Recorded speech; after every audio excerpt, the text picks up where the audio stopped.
Today we will be talking about new book releases, books that are being released in July.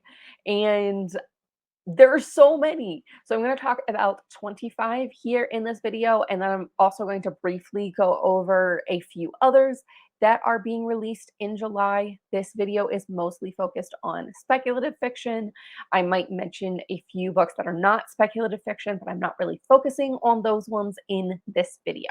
I have noticed looking at my analytics that more of my audience is coming from outside the United States than previously, so I am including release dates for both the US and the UK. I'm also going to be doing a slideshow style video for this, which might not be the best form of doing this, but I'm trying to cut down on editing time because these videos already take me a lot of time to put together. And then these types of videos are very long in the editing process as well. So I'm just trying to cut down on time. If you like this format or don't like it, you can let me know in the comments. But before we get into that, I am going to quickly talk about Library Reads. So we're going to look at the Library Reads newsletter super quickly, and then we're going to dive into the 25 books that I have to talk about that are coming out in July. So Library Reads is basically nominations from people who have read advanced reader copies. So these are librarians from across the United States who had advanced copies of books that are coming out in July and have read them and then nominated them as, hey, this is a book coming out in July that we think a lot of people are going to like and should be included in the nominations. Like, people should be aware of these books that are coming out. So we're going to look at the Library Reads newsletter really quickly. The Library Reads newsletter is much less speculative fiction focused than what I'm trying to be here, although their top pick, I would say, sounds like a cozy fantasy. And for some reason, I missed this one whenever I was putting together my list of books. So I'm going to go ahead and talk about their top pick. So this is Spell Shop by Sarah Beth Durst. With her city and library under siege, Kyla and her sentient spider plant escape to an island of Coltree, only with the basic supplies and some magical books. Preferring her own company and books to people, she must learn to trust her new community as she rebuilds her family home and her life.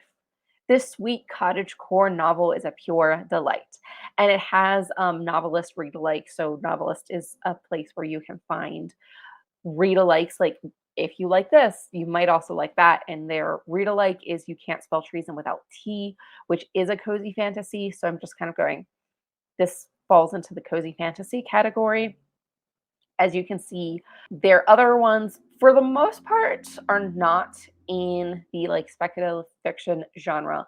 Although a couple that I included on my list, which you will see here later, is Bright Sword and The Lost Story. And I have a feeling both Bright Sword and The Lost Story might have more crossover appeal. So people who don't typically read speculative fiction might pick up those books. So Bright Sword is a King Arthur retelling, and then The Lost Story is a take on portal fantasy, but mostly focusing on the characters after they've returned from the fantastical world back to our world. And then, so those are the top 10. And then they have a bonus pick and a notable nonfiction. So Library Reads is mostly focused on fiction books that are coming out, but they always try to include like one nonfiction book that's coming out that month. And then we're going to scroll down to the Hall of Fame titles. So these are authors who have previously been nominated for the top books, like, hey, be aware that this author's coming out with a book, or these books are coming out.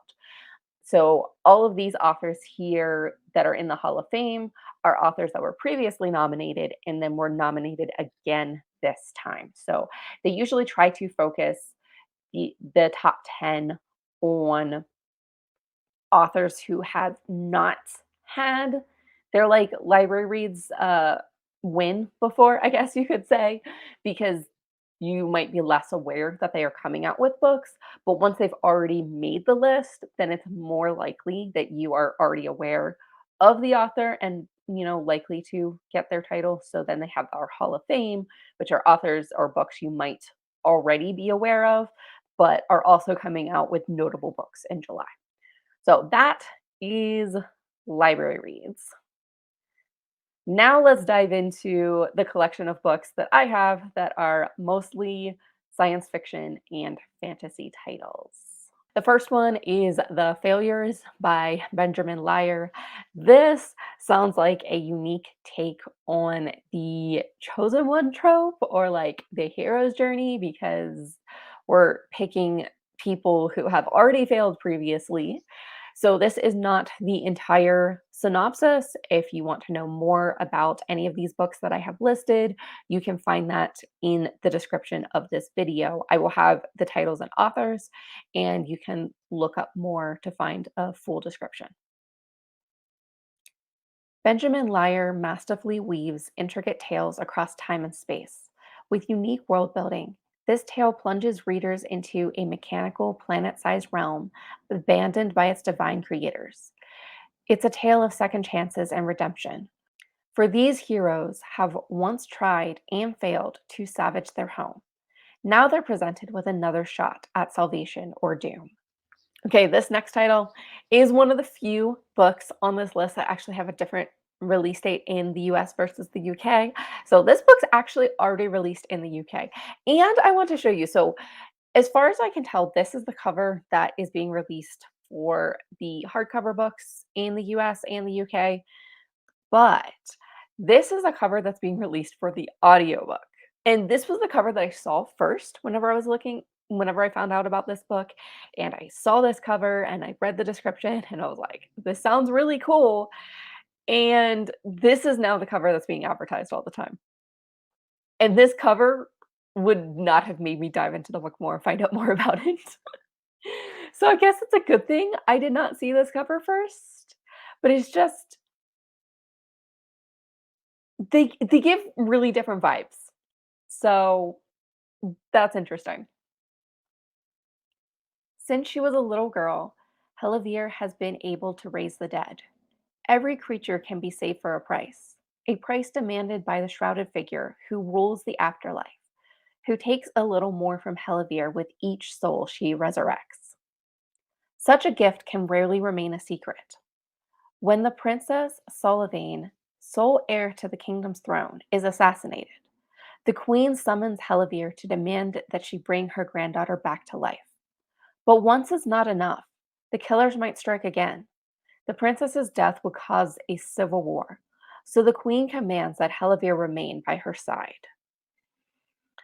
The next book is one I actually haven't heard that much about, but I think this, again, will have probably more crossover appeal between speculative fiction fans and those who don't typically read speculative fiction.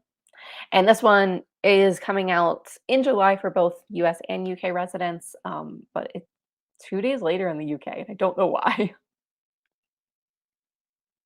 In a sudden change of fortune, Adowo soars to the very height of society.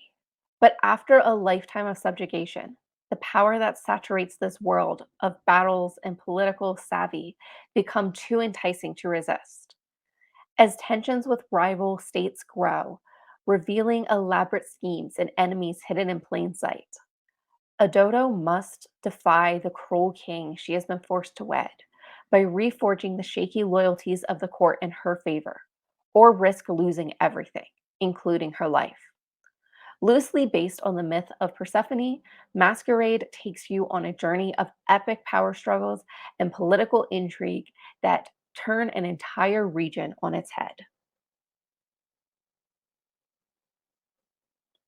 And the next one just has an absolutely beautiful cover. I don't actually know if there's any dragons in this or if the dragons are. I think there is a spirit. I think there's a dragon spirit in this. And the cover is gorgeous. And then this is our last July 2nd release date, and this has the same release for both US and UK. Infused with magic and romance, this sweeping fantasy adventure, inspired by the legend of Merlin, Mulan follows a young woman determined to choose her own destiny, even if that means going against everyone she loves. In the army, Mai Lin's relentless hard work brings her recognition, friendship, and a growing closeness with Sky, a prince turned training partner. But has she simply exchanged one prison for another? As her kingdom barrels towards destruction, Mei Lin begins to see visions of a sea dragon spirit that offers her true power and freedom, but with a deadly price. And on to our July 9th release, which is again being released 2 days later in the UK. Is Thursday a more common release date in the UK? Because all of these are like Tuesdays in the US. And I know that's like a big release date in the US. But I'm super excited for this one. It is a standalone fantasy with dragons. And all those are all keywords that I love hearing. Anarad lives only for survival, preferring to thrive in the jungles of the deep, with the Titan Drake she keeps by her side. When an adventuring party saves her from capture by the local warlord, she is eager to return to her solitary life. But this is no ordinary rescue. Anarad's past has caught up with her, and these cunning misfits intend to spirit her away to the Cloud Cities, where they need her help to steal from a dragon's horde. There's only one in the Cloud Cities, Dragon Roll, and the horde in question belongs to the current regent, a dragon who wants Anarad dead. This next one has a absolutely beautiful cover, and I'm probably going to mispronounce all of the names in this because there's a lot of them. So bear with me, and also feel free to scream at me in the comments about my bad pronunciation if you'd like. Despite her powerful magic, Marquise Enid Tan de Cansaville must flee her homeland to escape death at the hands of the theocratic revolution. When a theocratic warship overtakes the ship, bringing her to safety, Enid is spared capture by a timely intervention of the Albion frigate Alarum under the command of Lieutenant Rue Knapp. This strange circumstance makes for an odd alliance, as Enid finds herself replacing Alarum's recently slain sea mage. Now an officer under Knapp's command, Enid is thrust into a strange maritime world full of confusing customs, duties, and language. Worse, she soon discovers that the threat of revolution is not confined to the shore. Okay, and this is the first sequel book I have on my list. I only have, I think, 3 or 4 sequels on my list, and I try not to include very much of the synopsis of the sequel because I don't know if they include spoilers for book 1, particularly if I've not read book 1 yet, like this one. So this is the second book in a sequel to The Darkwater Daughter. That is book 1. I don't know how many books this series is intended to be, but I am excited for more pirate-esque swashbuckling fantasy books. A swashbuckling adventure on the high seas, full of magic, betrayal, redemption, and fearsome women in the second book of the Winter Sea series for readers of Adrian Young and Naomi Novik. The next one, These Deathless Shores, is a Peter Pan retelling, and it sounds like quite an interesting take on Peter Pan and the themes of Peter Pan, of staying young forever, because we're actually following characters who aren't young anymore, but maybe still want to stay young. Again, this is only a portion of the synopsis, so if you want to see more, definitely look into it. Jordan is thrown back outside, into a world where grown-ups die slowly in offices. Flight is a fantasy, and withdrawal from the island's magical dust slowly strips its afflicted of their dignity. To Jordan, it's a fate worse than death. 9 years later, when the drug she has been using to medicate her withdrawal begins to show its fatal final symptoms, Jordan persuades her best friend and fellow ex-Lost Boy to return with her to the island. With the help of a temperamental pilot and her long-estranged sister, she sets in motion a plan to oust Peter from his throne and to seize control of the island's dust supply. This next one Sounds really interesting. It is a futuristic, probably like sci-fi book, but I'm having trouble figuring out exactly like what category of sci-fi, if it's more of a like a slice of life or if it's I guess more adventure. I'll go ahead and read the synopsis and I guess you can determine for yourself. In the near future, a new technological therapy is quickly eradicating cancer. The body's cells are entirely replaced with nanites, robot or android cells that not only cure those afflicted, but leave them virtually immortal. At the same time, literary researcher Yong Hoon teaches an AI how to understand poetry and creates a living, thinking machine he names Panet, meaning beloved in honor of his husband. When when Dr. Biko, who holds the patent to the nanotherapy technology, learns of Panet, he transfers his consciousness into an android body, giving it freedom and life. As Yong Hoon, Panet, and other nano-humans thrive and begin to replicate, their development will lead them to the crossroads and a choice with existential consequences. Our next book is This Great Hemisphere, releasing on July 9th in both the UK and the US. And this book sounds absolutely wild. If this book sounds interesting to you, I definitely recommend looking into it more because the synopsis sounds so wild. A speculative novel about a young woman, invisible by birth and regulated to second class citizenship, who sets off a mission to find her older brother, whom she had presumed dead, but who is now the primary suspect in a high profile political murder. This is going to be another one where I mispronounce all the names. Also, the synopsis for this one is quite in depth. So if this sounds at all interesting to you, go look into it more.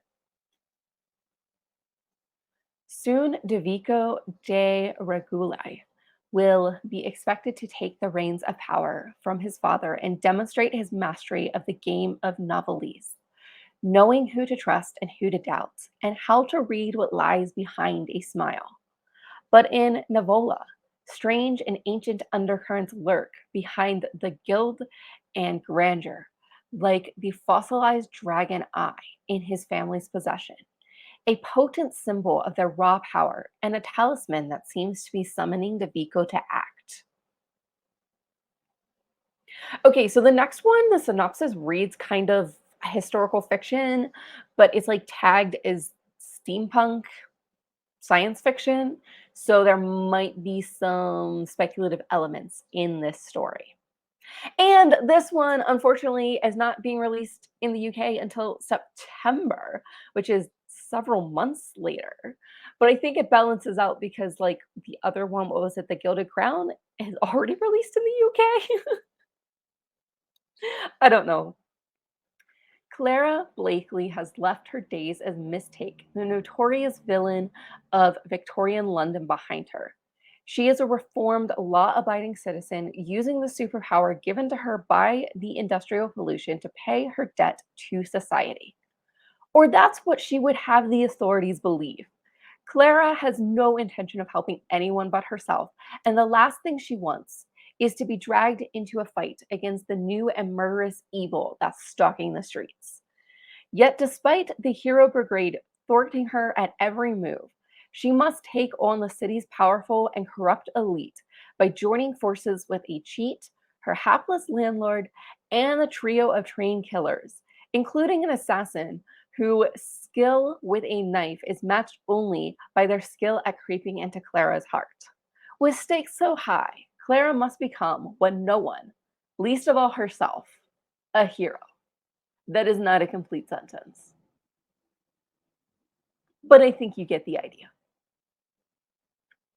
Okay, this was one of the books that was in the Library Reads newsletter. So this is a King Arthur retelling, and it sounds like a lot of fun.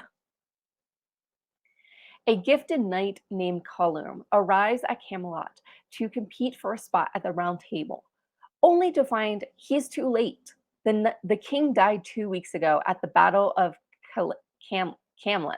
Oh, names. Leaving no heir and only a handful of knights of the Round Table to survive. They aren't the heroes of legend, like Lancelot or Gawain. They're the oddballs of the Round Table, from the edges of the stories, like Sir Palomides, the Sakaran knight, and Sir Dragonet, Arthur's fool, who was knighted as a joke. They're joined by Nimue, who was Merlin's apprentice until she turned on him and buried him under a hill. Together, this ragtag fellowship will set out to rebuild Camelot in a world that has lost its balance. Okay, this next one is one of the few sequel books that I have on my list. This is the second book in the Phoenix Horde series. I don't know if this is going to be how many books is going to be in this series, but oh my gosh, the cover is gorgeous. And the cover of book one was also really, really pretty too. And book one is called Ebony's Gate. Again, I don't include very much of a synopsis for a sequel book. It takes a killer to catch a killer. Her duties as sentinel and her loyalties collide when she must choose between hiding her deepest shame or stopping the general's relentless march. Okay, I'm going to be honest, I don't feel like reading this entire thing that I have here. So you're welcome to pause the video and read it, but I'm going to give it a very brief summary.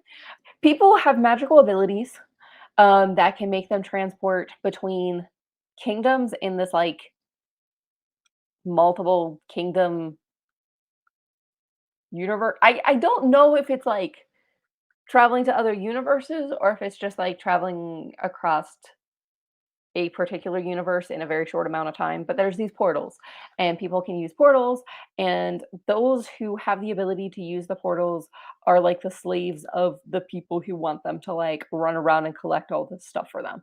And our main character is one of those people that can use the portals, and he's looking at freedom, but he has like family or something that's also like slaves of these people, and there's something that happens that the universe, fate, destiny, whatever might have different plans for him. So that's the brief synopsis because I don't feel like reading it. I might start doing that for more of them, but it's probably not a good.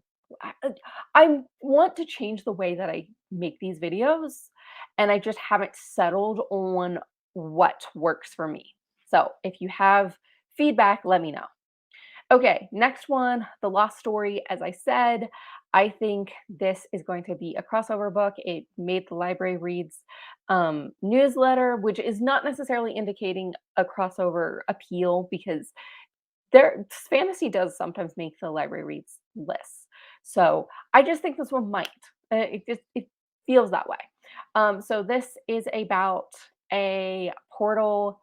It's a portal fantasy where our main characters go through the portal and then they come back, and we're following them in this world. We have two main characters. One of them remembers what happened and the other one does not.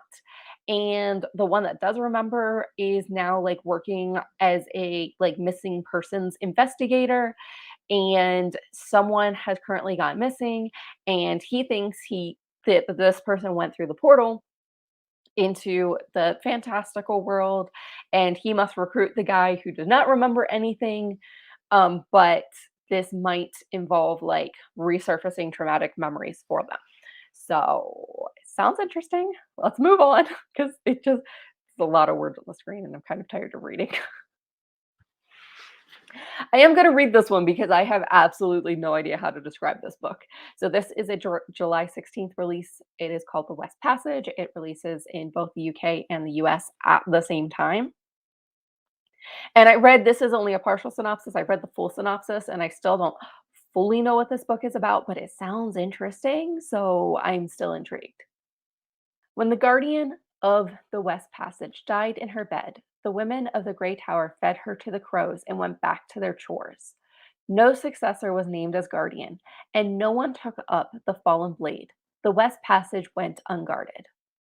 Now, snow blankets gray in the height of summer, rats erupt from beneath the earth, fleeing that which comes.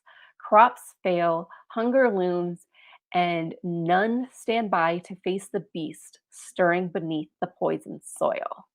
So this definitely seems like a doomed end of world type story.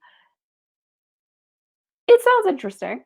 I love the cover. It's so colorful.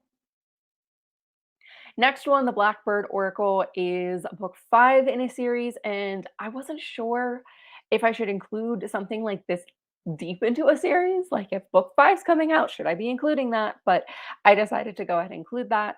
This is the All Souls series from Deborah Harkness. She is popular for her A Discovery of Witches book, which I don't know if it's in the same series or not. Next is A Rose by Any Other Name. So I'm again not going to read this because this is very large, dense, wordy. But this is basically the Sha William Shakespeare writes of someone, this mysterious dark lady, and we basically follow someone who could be the dark lady that Shakespeare refers to, someone who is an outcast in society and has fallen into witchcraft and who has caught the attention of William Shakespeare. So it sounds interesting. I haven't read that many books like this, and I'm curious. Next is In the Shadow of the Fall, and I am going to read this because this is I read this one. So I had an advanced copy of this one and I loved it. It's really good, so I recommend. It's very short. It's a novella and it's kind of hard to describe, and I think the synopsis does a good job of describing what's going on in this story. Ashake is an acolyte in the temple of Ifa, yearning for the day she is made a priest and sent out into the world to serve the Orisha. But of all the acolytes, she is the only one the Orisha refused to speak to. For years, she has watched from the sidelines as peer after peer passes her by and ascends to full priesthood. Desperate, Ashake attempts to summon and trap an Orisha, any Orisha. Instead, she experiences a vision so terrible it draws the attention of a powerful enemy sect and thrusts Ashake into the center of a centuries old war that will shake the very foundations of her world. So in this story, we also have a group of storytellers that whenever they tell a story, your world just kind of like melts away and you are transported to the place that the story is, which is really cool. It's a novella duology. I think the last book is coming out either later this year or early next year, so there's not a long wait between them. And this book does a lot in this short page count. So definitely recommend it if that sounds interesting to you. And I also will have a review coming out on the channel. I have it already filmed, but I think it's scheduled for like another week or two out after I post this video. Okay, this one, the cover and even the description makes it sound more like a historical fiction, but I included it because magical library, and I love magical libraries. So this is someone who is starting a new life as a librarian assistant in a cathedral, but what she's unaware of is that this is a haunted cathedral, and she gets caught up in the spirits that are haunting the cathedral. So some of them become friends, some of them will seek her help in finding peace and moving on, and some of them are like determined to kill her and her family. And I like magical library stories, so I might give it a chance, but I'm also like not sure that like just the cover and description are like giving me the vibe that like I would like this particular one, but it sounds interesting enough, I might. Next one, The Book of Elsewhere. I'm definitely reading this because I don't know how to describe this book. And from my understanding, most like China Miéville's books are very out there, very weird. So I expect this one to also be like weird speculative fiction, and it sounds interesting. There have always been whispers, legends, the warrior who cannot be killed, who's seen 1,000 civilizations rise and fall. He has had many unit children of lightning, death himself. These days, he's simply known as B, and he wants to be able to die. In the present day, a US Black Ops group has promised him they can help him do that. But all he needs to do is help them in return. But when an all too mortal soldier comes back to life, the impossible event ultimately points towards a force even more mysterious than B himself. One at least as strong, and one with a plan all its own. I think this is a really interesting take because it sounds like it's playing around with immortality and someone who is immortal and doesn't want to be. So I think it sounds interesting. I'm really curious to see how what people are saying about this one whenever it comes out. Okay, second to last book I have on this list. This is a King Arthur retelling by Alexandria Bracken. It comes out July 30th in the US and August 1st in the UK, which I think again is a Tuesday, Thursday thing. I don't know why.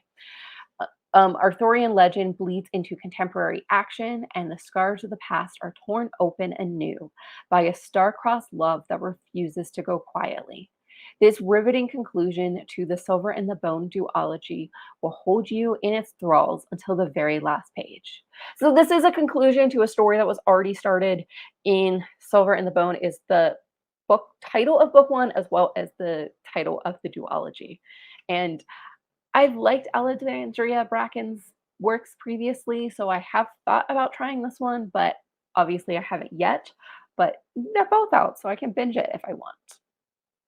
Okay, and our last one, Adrian Tchaikovsky, is coming out with, I think, 3 books this year. This is a novella, so this is one of the 3.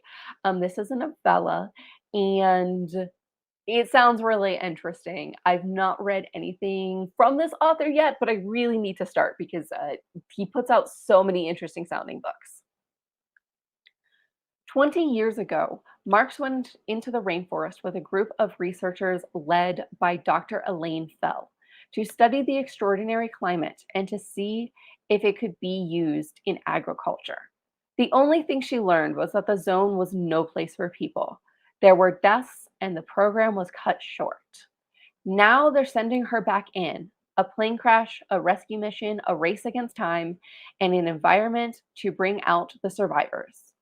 But there are things Mark's corporate masters aren't telling her. The zone keeps its secrets, and so does Dr. Fell.